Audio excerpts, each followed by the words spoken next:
The big boys, the bullion banks and the commercial banks run the market. That's a fact. And they get first priority.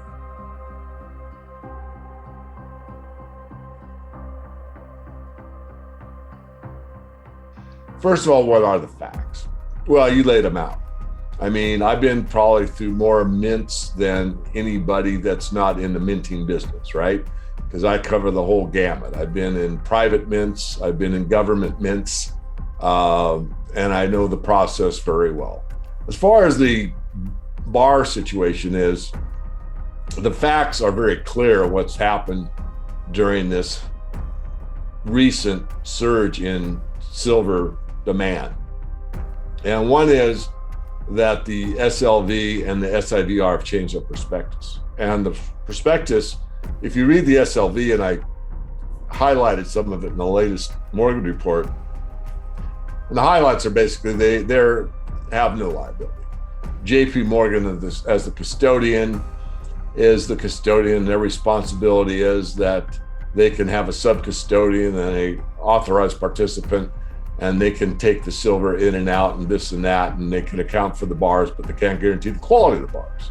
And they can't guarantee in the event of XYZ, and you name it, that they can produce the silver if required. We are at a point where there are premiums on silver bars.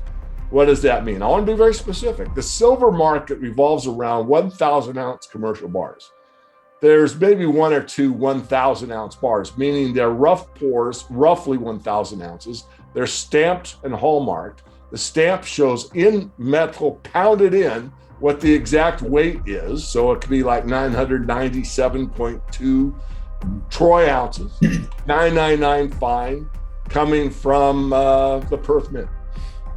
And that would be a commercial bar. That's what determines the silver price.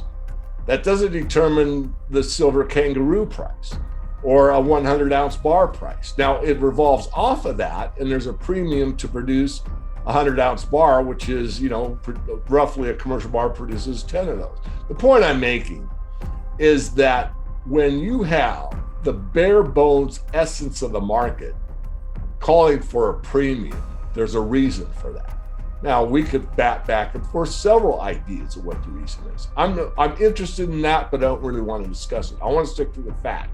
Something's got to give, or you got to pay more for a commercial bar, and that's a fact. Part number two is what is going on with this instantaneous inventory of bar numbers when we're talking trades that are like 110 million ounces of fine silver in a matter of 4 trading days, and instantly these new sub-custodians happen to have all the bar numbers. Well, I will go out on a limb here and say, look, the inventory's there. It's just how many times is that inventory counted? And if you read the prospectus, and the sub-custodian isn't really responsible for anything, but they can make a bookkeeping entry.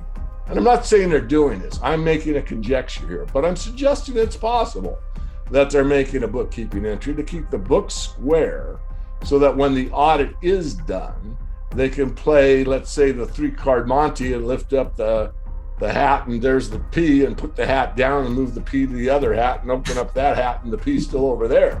I mean, is that what's really going on? I don't know. What I do know is I've never seen a premium on commercial bars this happen. And the other part is everybody's got a reason why they can't produce the amount of silver. And I buy into that somewhat. When you have a demand for retail product that's, let's say, beyond what's been in the past, and maybe the US Mint is wound down and they're doing this security feature and all that, it kind of makes sense. But what makes more sense, I think, Daryl, is what you suggested, is that the big boys, the bullion banks and the commercial banks run the market. That's a fact. And they get first priority. And the Perth Mint, when they're called up by, let's say, someone of that kind of power, they not only say, yes, sir, they say, how many bags full? So you as a retail investor would probably go to the back of the line. That we are at a point, and this is a gut feeling and some fact. I try to give as much fact as I can to back up my premise, but we may be at that big short moment where everyone's pretending that it's okay and the market's gone from that $30 overnight price. I was pretty certain at that point the squeeze was on. And I think it was a matter of just a few days later, we were down in the 28, then 27, and we've been down in a 25 handle high, like 25.80 or whatever, which makes absolutely no sense. I just got to go on another minute. I'm sorry, but I'm getting a little bit heated.